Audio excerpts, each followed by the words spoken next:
19 जुलाई शुक्रवार के दिन पड़ने वाला जया पार्वती व्रत। यह जो दिन होता है वो अखंड सौभाग्यवती होने का आशीर्वाद प्रदान करता है।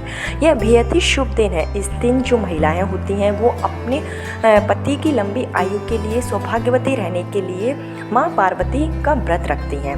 ऐसे में जो कुंवारी कन्याएं होती हैं वो भी सुयोग वर की प्राप्ति के लिए, मन चाहे वर की प्राप्ति के लिए माँ पार्वती के लिए व्रत रखती हैं और विधि विधान से उनकी पूजा करती हैं। तो अगर कुंवारी कन्याओं की शादी में जो भी अड़चनें आ रही हैं, लड़की की जो उम्र है वो 30 साल, 35 साल या फिर उससे भी अधिक हो गई है और अभी तक अगर शादी के योग नहीं बन पाए हैं, माँ ने अपनी बेटी के लिए कई उपाय कर लिए, पूजा पाठ किए लिए, लेकिन शादी नहीं हो पा रही है, माता पिता बहुत ज़्यादा परेशान है अपनी बेटी को लेकर, तो ऐसे में जो जया पार्वती व्रत है वो एक ऐसा दिन होता है जो साल में एक बार ही आता है। और इस दिन पर अगर आप तुलसी की मंजरी से एक छोटा सा उपाय कर लेते हैं तो निश्चित रूप से आपकी शादी के योग बन जाते हैं। लड़की है उसमें अगर कोई भी दोष है, ग्रहों की स्थिति अनुकूल नहीं है जिससे शादी विवाह में अड़चनें आ रही हैं, चाहे पितृ दोष हो, नज़र दोष हो या फिर किसी ने लग्न बांध रखा हो, कारण चाहे कोई भी हो, लेकिन जया पार्वती व्रत एक ऐसा शक्तिशाली व्रत होता है। माँ पार्वती जो होती है वो स्वयं आशीर्वाद देती है कि जिस लड़की की शादी में अड़चनें आ रही हैं वो अड़चन दूर हो जाए और जल्दी से जल्दी विवाह की योग बन जाए। तो अगर आपके घर में भी कुंवारी कन्याएं हैं, आप हैं, अगर आपकी बेटी है जिसकी शादी नहीं हो पा रही है, आपने कई उपाय कर लिए, पूजा पाठ कर लिए हैं, फिर भी अगर शादी के योग नहीं बन पाए हैं, तो एक बार आप इस दिन यानी कि 19 जुलाई शुक्रवार के दिन जया पार्वती व्रत के दिन आप तुलसी की मंजरी से यह छोटा सा उपाय कीजिए जो आपको इस वीडियो में बताया जाएगा। इस उपाय को कैसे करना है, किस तरीके से करना है, संपूर्ण जानकारी आपको इस वीडियो में दी जाएगी। तो आगे उपाय बताने से पहले हमेशा की तरह आपसे मेरा निवेदन है कि अगर अभी तक आपने मेरा चैनल छोटी बहू डेली टिप्स को सब्सक्राइब नहीं किया है तो चैनल को सब्सक्राइब जरूर कर लीजिए। वीडियो पसंद आए तो लाइक कीजिए और कमेंट बॉक्स में हर हर महादेव या जय मां लक्ष्मी जरूर लिखिए, जिससे कि मां लक्ष्मी की कृपा आप पर और आपके पूरे परिवार पर हमेशा के लिए बनी रहे। तुलसी की जो मंजरी होती है, तो जिस तरीके से तुलसी के पत्तों का हम विवाह के लिए, विवाह की समस्याओं के समाधान के लिए प्रयोग करते हैं, तुलसी जो कि माँ लक्ष्मी का ही स्वरूप है, अगर आप तुलसी की मंजरी से भी उपाय कर लेते हैं, तुलसी की मंजरी का यह जो उपाय होता है वो बहुत ही असरदार उपाय है। अगर आप इसको कर लेते हैं, सिर्फ अगर आप इसको एक दिन ही करेंगे तो आपको जो है वो असर देखने को मिल जाएगा। तो इस उपाय को जो माँ है वो भी अपनी बेटी के लिए कर सकती है और माँ अपने बेटे के लिए भी कर सकती है, लेकिन बेटा इस उपाय मतलब लड़कों के लिए यह उपाय नहीं है। अगर लड़के चाहते हैं कि मतलब इस उपाय से उनका भी शादी की समस्या दूर हो जाए तो उनकी जो माँ है वो इस उपाय को कर सकती है। नहीं तो जो लड़कियाँ हैं वो अपने शीघ्र विवाह के लिए और अपनी मनपसंद वर की प्राप्ति के लिए इस उपाय को जरूर करें।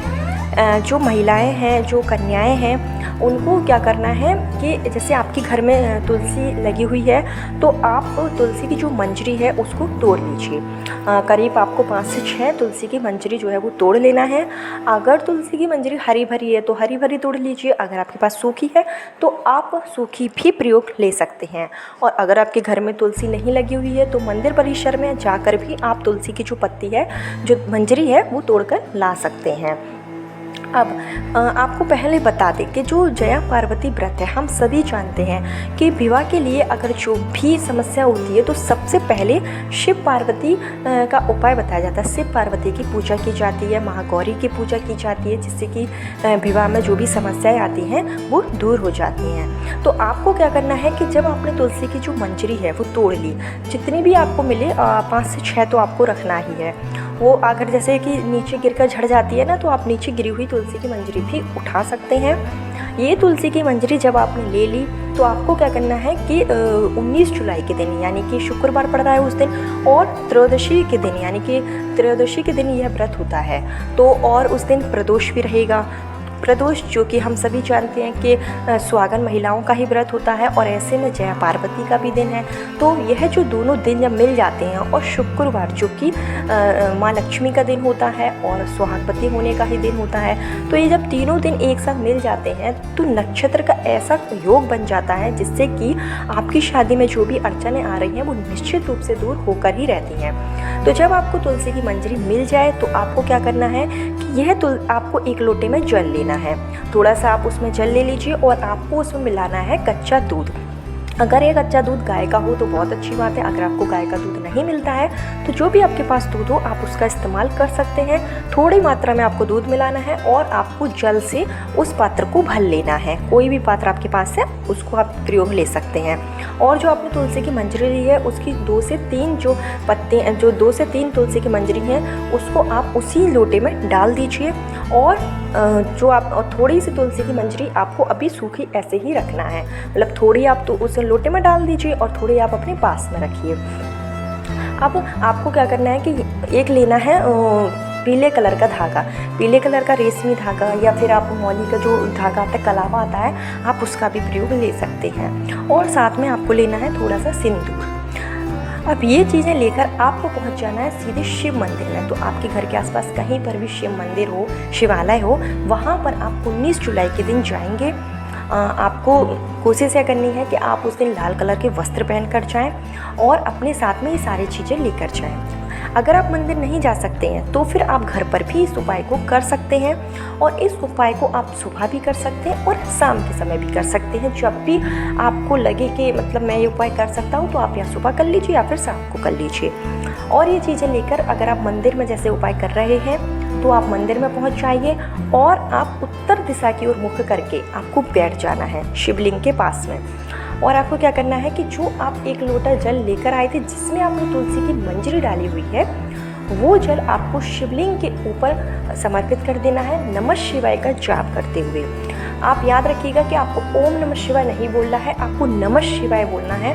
और इस मंत्र का आप 11 बार, 21 बार, जितनी बार भी आप चाहें तो उसका आप जाप कर सकते हैं। और एक लोटा जो जल है वो आप शिवलिंग के ऊपर सबसे पहले डाल दीजिए, अपने विवाह की कामना करते हुए, अपने बेटी के विवाह की कामना करते हुए भोलेनाथ से प्रार्थना कीजिए कि बच्चे की शादी में जो भी अड़चनें आ रही हैं, जो भी ग्रह दोष बिगड़े हुए हैं, वो सारे ग्रह दोष शांत हो जाए और जल्दी से जल्दी विवाह के योग बन जाए।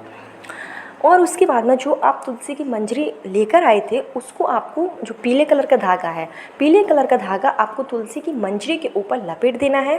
थोड़ा सा हल्के हाथों से लपेटिएगा जिससे कि जो मंजरी है वो टूटे नहीं। और आप जो सिंदूर लिया था वो आपको अपनी अनामिका उंगली से सिंदूर की एक बिंदी उसी धागे पर, जो धागा आपने मंजरी के ऊपर लपेटा हुआ है, वो लगा देनी है। अब यह तुलसी की जो मंजरी है जिस पर आपने सिंदूर लगाया है, पीला धागा लपेटा है, उसको आपको माँ पार्वती को समर्पित कर देना है शीघ्र विवाह की कामना करते हुए। तो शिव मंदिर है, शिवालय है, वहाँ पर माँ पार्वती भी होंगी। तो माँ पार्वती के चरणों में आपको यह जो तुलसी की मंजरी है वो चढ़ा देना है। जब आप चढ़ाएंगे तो उस समय आप शीघ्र विवाह की कामना कीजिए। मनपसंद आप शादी करना चाहते हैं तो उसके लिए आप कामना कीजिए। और साथ ही साथ आपको इस मंत्र का 21 बार जाप करना है, जो है ओम महागौरी नमः। ओम महागौरी नमः इस मंत्र का आप 21 बार जाप करेंगे। आपको 21 बार ही इसका जाप करना है। 21 से कम आपको इसका जाप नहीं करना है। आप 21 से ऊपर कितना भी कर सकते हैं, 108 कर सकते हैं, लेकिन कम से कम आपको 21 बार इस मंत्र का जाप जरूर करना है। और साथ ही साथ आपको महागौरी से अपने विवाह की कामना के लिए प्रार्थना करनी है। और आपने जो सिंदूर उस मंजरी पर लगाकर माँ पार्वती को समर्पित किया था, उसी सिंदूर को, थोड़ा सा सिंदूर आपको लेना है और आपको यह सिंदूर अपने माथे पर लगा लेना है। और अगर हो सके तो आपके पास श्रृंगार की जितनी चीज़ें हों आप वो माँ पार्वती को भी चढ़ा सकते हैं। अगर विवाहित महिला, जैसे कि माँ अपने बेटे के लिए कर रही है या फिर बेटी के लिए कर रही है, तो वो श्रृंगार की और भी जो चीज़ें हैं, चूड़ी, बिंदी, कुमकुम इत्यादि वगैरह भी माँ पार्वती को चढ़ा सकती है। और अगर अविवाहित महिला अगर कर रही है तो सिर्फ उसको सिंदूर ही चढ़ाना है, फिर स्वाद की चीज़ें उसको नहीं चढ़ानी है। यह जो उपाय है वो आपको 21 दिनों तक करना है। जैसे कि आपने जया पार्वती व्रत के दिन से शुरू किया, जैसे कि 19 जुलाई के दिन से आपने इस उपाय को शुरू किया, इसके बाद से आपको जो सावन का महीना शुरू हो जाएगा तो आपको सावन के महीने में ही 21 दिन तक इस उपाय को कंटिन्यूसली रखना है। सिर्फ आपको रविवार के दिन इस उपाय को नहीं करना है, क्योंकि रविवार के दिन तुलसी के पत्ते या मंजरी नहीं तोड़ी जाती है, तो उस दिन आपको छोड़ देना है। इसके बाद आपको यह उपाय लगातार करना है। हम सभी जानते हैं कि जो तुलसी के पत्ते होते हैं वो माँ पार्वती को नहीं चढ़ाए जाते हैं, ना ही वो भोलेनाथ को चढ़ाए जाते हैं, ना ही वो गणेश जी को चढ़ाए जाते हैं। लेकिन जो तुलसी की मंजरी होती है वो हम सब भगवान को चढ़ा सकते हैं। भोलेनाथ भी इससे बहुत ज़्यादा प्रसन्न होते हैं और माँ पार्वती को हम चढ़ाते हैं तो उसको भी हमें आशीर्वाद प्राप्त होता है। तो इस तरीके से जब हम लोटे में जल लेकर, दूध लेकर और उसमें थोड़ी सी मंजरी डालकर भोलेनाथ को समर्पित करते हैं तो भोलेनाथ अत्यधिक प्रसन्न हो जाते हैं और हमें आशीर्वाद प्रदान करते हैं। स्वयं माँ पार्वती ने भी अपने विवाह के लिए तुलसी की मंजरी का प्रयोग किया था। ऐसे में अगर आप भी तुलसी की मंजरी का यह उपाय कर लेते हैं 19 जुलाई के दिन, जो कि आने ही वाली है जया पार्वती व्रत के दिन, तो ये बहुत ही शुभ माना जाता है। और आप विश्वास नहीं करेंगे कि सिर्फ एक दिन के उपाय से ही आपके अच्छे से अच्छे रिश्ते आने शुरू हो जाएंगे, आपकी शादी के योग बनने शुरू हो जाएंगे। बहुत ही शक्तिशाली दिन है, इस दिन आप यह उपाय जरूर कीजिए। इस दिन जो जया पार्वती दिन का व्रत होता है वो 5 दिन का विधान है, लेकिन अगर आपको जो उपाय करना है वो सिर्फ आपको एक दिन करेंगे और इससे आप एक दिन आपको उपाय करना है और इसके बाद से आपको इसी तरीके का 21 दिन आपको सेम उपाय करना है। इससे आपके विवाह में जो भी अड़चनें आ रही हैं माँ पार्वती भोलेनाथ दूर कर देते हैं और जल्दी से जल्दी विवाह की योग बन जाते हैं। तो बहुत ही सरल उपाय है, इसको आप जरूर कीजिए। कल फिर मिलती हूँ नए वीडियो नए उपाय के साथ। जब तक के लिए राधे राधे, हर हर महादेव।